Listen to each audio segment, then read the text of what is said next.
Disa nga titujt e botimeve të shtypit të shkruar në vitet 1950-1990 janë pjesë e ekspozitës së çelur në ambientet e Muzeut të Luftës së Ftohtë në Gjirokastër. Kjo ekspozitë është sa e veçantë, por dhe e rëndësishme, pasi risill edhe një herë pjesë të historisë që pavarësisht tematikave apo propagandës së kohës kanë gjallur kuriozitet tek vizitorët, kryesisht atyre të huaj që njihen me materiale të botuara gjatë sistemit komunist. Sipas koordinatores së këtij muzeu Albana Ismaili, habia më e madhe e turistëve të huaj është të përjehonën që u dha ndaj shkatrimit të kulteve fetare, aksioneve vullnetare, mobilizimit ushtarak e deri tek censura dhe dënimet ndaj artistëve shfaqjeve apo festivaleve që ishin në kundërshtim me ideologjinë e sistemit totalitar. Nga data 10 e këtij muaji deri në datën 20 është planifikuar që të hapet një ekspozitë në bashkëpunim me Bibliotekën e Qytetit dhe të vetë tunelit, me tituj gazetash nga vitet 50 deri në vitet 90.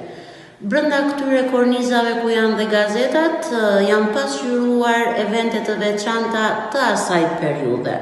duke nisur nga rindërtimi i Shqipërisë pas luftës së dytë botërore, duke nisur nga manifestacionet për ditën e punëtorëve, ka informacione rreth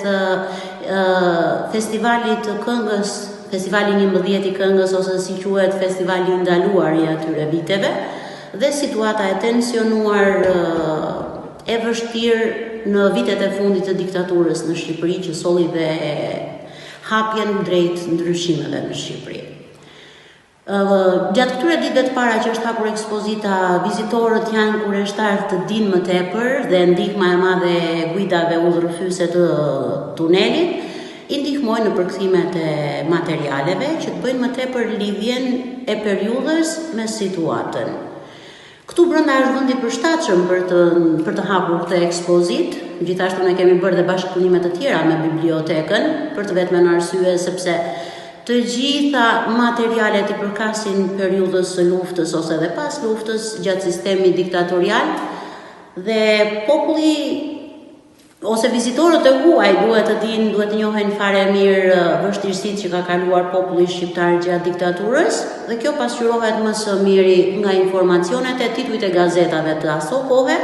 por edhe informacionet që japin vetë guidat gjatë vizitës për vizitorët në tunel.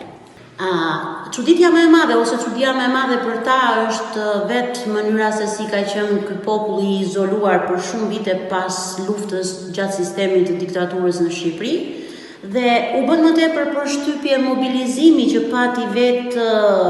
rinia shqiptare ose puna vullnetare që u bën në atë kohë për rindërtimin e hekurudhave, banesave të jetesës së njerëzve, por gjithashtu edhe përshtypje të veçantë u bëjnë edhe stërvitjet ushtarake që kanë bërë rinia në atë kohë dhe jo vetëm rinia, sepse ne u flasim pak a shumë edhe për stërvitjet e zboreve që bënin në atë kohë, prindrit tanë. Duke qenë se vetë qyteti është një qytet që kultivon turizmin historik, këto tituj gazeta është të ruajtura me fanatizëm nga fondi bibliotekës dhe reklamohen buku në ambientet e Agjencisë së Trashëgimisë Kulturore, kanë vlera të veçanta sepse